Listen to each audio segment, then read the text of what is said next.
and welcome here to TalkFCB, and welcome back to the channel, to each and every one of you guys. And I know right now, you're on top of the world. I know you are absolutely bouncing, and I know it's probably early or late, wherever you are in the world, all four corners of the world.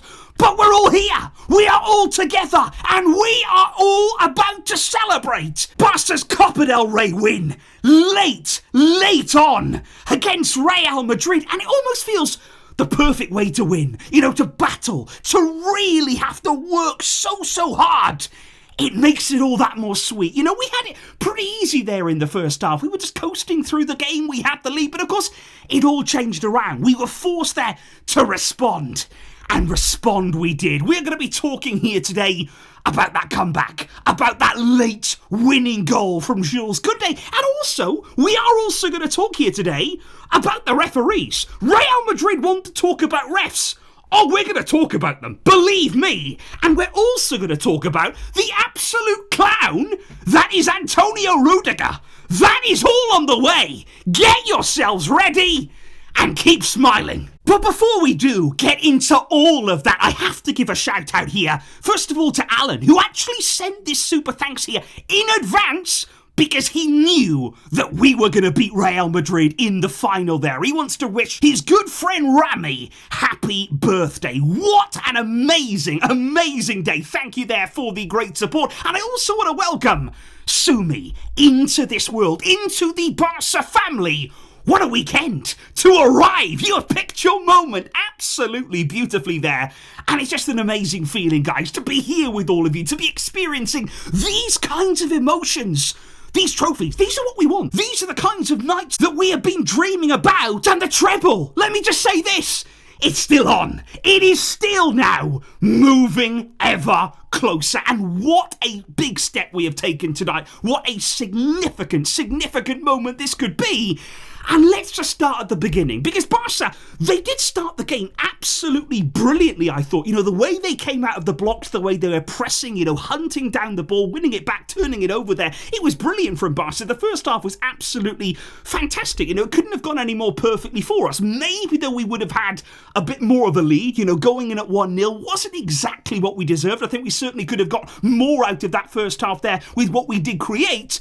But let's talk about the first goal. Let's talk about that strike from Pedri. Because actually, let's go back here to how this move starts. It's Pau Kubasi who did a brilliant job there, so intelligent, right throughout that first half of winning that ball back so quickly. He turns it over to Pedri. Pedri actually starts his own move. Great ball over the top to Yamal, and it's all about patience there. He's got his head up, he's waiting for the arrival of Pedri, and he can see the run coming. He just slips it into his path, and I've got to say, I was shocked by the finish. Now, we all know Pedri, he is a world-class player. He is among, if not the, best player in the world right now. And then he does this. And then he pulls this out of his locker there. I mean, what a strike that is. What a way to kick off the cup final, to settle the nerves there, to show everybody what we are made of. A dream strike from Pedri. Unbelievable goal that will go down now in history. However, guys, I did mention there that we could have gotten more out of the first half, in my opinion, and maybe we could have gotten it from the penalty spot. Because just have a look here at this first moment. Now, we actually hit Real Madrid on the break right here. It's Ferran actually is trying to get on the end of a really good Rafinha low cross into the area. He does get on the end of it, and the ball is stopped from going into the net by Fede Valverde. Now, I know a lot of people here will be looking at the rules in the game, and again, it's very cloudy when it comes to handballs, but they will say there, that's a trailing arm. He's actually using the arm there to support him, so that can't be a penalty. But I would actually argue a few things here. Number one, the hand is not on the ground. When this actually makes contact there with the ball, the hand is not touching the ground there, so it's not necessarily supporting Valverde because it's not on the floor. The second thing is, it directly blocks the ball from going into the net. I mean, I understand here if we're just giving handballs for an arm being in the way and, you're kicking it directly into the arm. But when you're effectively stopping the ball dead from going into the net, surely that has to be a penalty there. That was the first big claim that we had. But you know what? That wasn't even the main one. Because then we move on to this. Because at first glance here, it's a corner coming into the penalty area. Nobody actually gets too much of a contact on it there. Nothing decent at all. And it actually flashes right across the Real Madrid goal. It's all at sea there at the back. And it smacks into the post. Barca so close there to going up by 2-0. But if you actually look more closely here, you look here at the back post. What is going on there? I mean, Pau Kubasi, he's being held back. You know, he got a whole handful of his shirt there. He cannot get onto that ball. He cannot make a genuine play on that ball because he's being dragged back. How on earth is that not a penalty? That is an absolute joke there. That is a stonewall penalty. He is prevented from getting on the end of what would be a massive goal-scoring opportunity. It is clear as day. They would have seen that on the VAR. We know VAR is working. Later in the game, we were happy to send the referee over to have a look at it. But in this case, no. Waved away, nothing given. And at this point, you're thinking, okay, all of those protests, all of the noise that Real Madrid throwing all of their toys out the pram before the game about the ref, yeah, it's working. Because it wasn't only about the penalties. In that first half there were so many moments that were blatant yellow cards. And I mean yellow, bare minimum. Because can we talk about this tackle here from Tchouaméni? He goes in for Dani Olmo. And at this point, Real Madrid are incredibly frustrated. They're really hot under the collar. They can't get any sort of control on the game. He takes Olmo out. And this right here is a scissor action. It's a scissor motion there. He goes both sides. He's out of control. And he traps the ankle. He traps the leg of Olmo. That is an incredibly dangerous tackle.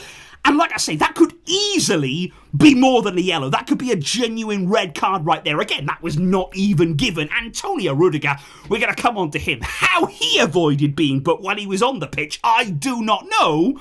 But at this point, there was a little bit of frustration. Yes, we were ahead. Yes, things were looking good. But we could have been further ahead. And for sure, we should have left that first half with at least one penalty. However, guys, there is absolutely no denying, and I completely hold my hands up here, that in the second half there, after the arrival of Mbappe, who came off the bench, of course, at halftime, replaced Rodrigo, he came on, and the game did change. And not very much in our favour from a Barca point of view. I think in some ways there we lost that bit of an edge. You know, we lost that bit of a spark where we were closing down. We were actually forcing Real Madrid into mistakes. That wasn't really happening. Spaces started to open up for them. Mbappe was getting in behind. Vinicius there was getting in behind too.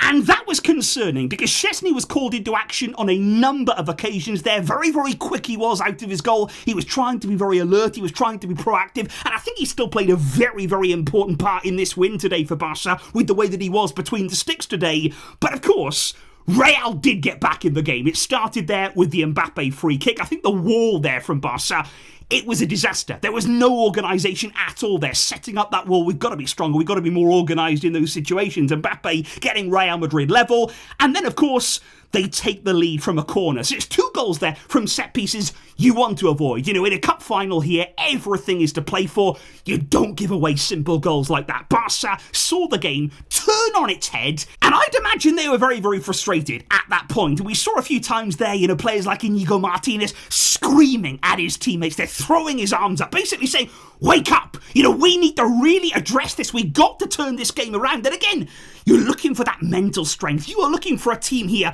who knows how to win. Hansi Flick was on the touchline. Did you see him panic? Did you see him there really losing control? No, you didn't. He kept that steely focus about him. He made key changes at key times then as that second half went on. And towards the end of it, Barca looked by far the fresher team there. Ferran Torres is making some great runs. We had opportunities on the break. I thought Rafinha in front of goal today was a bit wasteful. You know, there was openings, there was opportunities for us there that were just dragged across the goal a little bit wastefully. But the goal did come.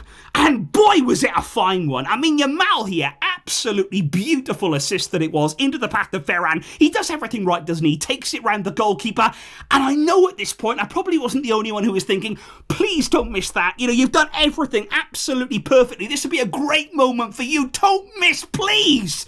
He doesn't, though. He's the shark. He's not going to miss. Ferran Torres with an equalising goal there, right in the final minutes of the game. What a moment. But of course, there was still time. But of course, there was still going to be one big moment in this game. And like I say, Barca, they were much the stronger team at the end of normal time. They were pushing. They wanted to win it here and now. and Rafinha thought that he had there inside the penalty area.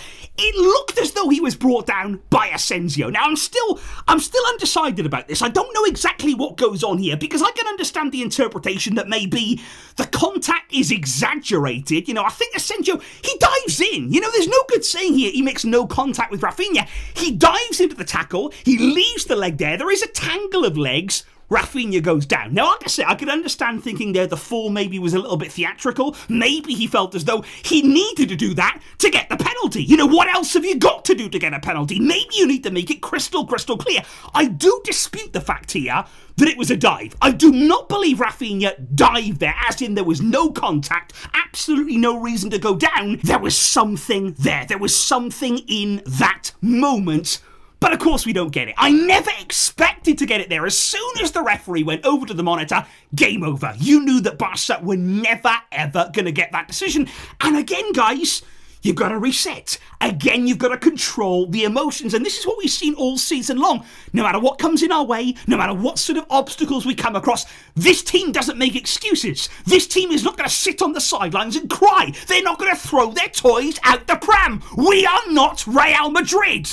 And that is why in extra time, we were the team moving forward. We were the team with the energy, with the enthusiasm, with the motivation to go and win the game now. We weren't going to settle for penalties. We weren't going to sit back and just accept what we had. We are Barca. We have the tools. We have the quality to take this game. Take what we are owed. And what a goal! What a goal it was from Jules Kounde there. The way that he pounces on that loose ball. The way that he's just coming forward like a freight train. You can't stop him. This man could play all day if he needed to. We know that about Kounde. He steamrollers his way in.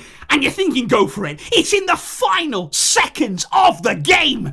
Take the shot. Take it on. That's what he does. He delivers the knockout blow. Thibaut Courtois couldn't even get near it. And the celebrations there, the relief, the jubilation on the touchline, all the players, all the coaching staff, Kounde running towards the fans. This is what it means. This is what it is all for. The hard work, the worry, the anxiety, the hurt. It's all about moments like this. It is about cherishing them. It is about appreciating them. And it is about savouring them. And that is what we can do here tonight, guys. It's a special night. It's an absolutely wonderful occasion for the club. And as I've said all the way through this season, we're not done yet. This is still only the beginning of what we can do. Because there's 2 trophies left. There is 2 titles that we are still firmly in the race to win. And now the attention, it will cross to the Champions League, but we'll get on to all of that. Tonight's about celebrating. Tonight is about recognising the hard work of Hansi Flick, the values that he has instilled at this club, and we are all incredibly, incredibly grateful to him. Now, my voice, I think it's on its way out. I really, really do. So I think we're going to have to wrap this up, because we have celebrating to do, and we are all going to enjoy this for a long time. It's a special win against our biggest rivals. And oh, I almost forgot. We have to talk about Rudiger. Let's see if I can battle through this here. What an idiot. I mean, what is he doing there to throw something at the referee? Real Madrid lost the plot. That's what they did here tonight. And it's absolutely fascinating and beautiful to see this from them. They were cowering on the bench by the end of this game. There's nothing they could do. They want to act big. They want to act tough now from the sidelines. You could have won it on the pitch. You could have beaten us tonight if you had been the ones to deliver that final blow. But it was always going to be us. It was always going to be us. And there's nothing you can say, nothing you can cry about now. We have won, and we have done it. In the perfect way, guys. Let me know all of your thoughts in the comments down below. I will hopefully see you tomorrow, hopefully depending on if my voice makes it. But this is amazing. What a night. And thank you so much for all of your amazing support. I will see all of you soon. But until next time, as always, Vejska, El Barça!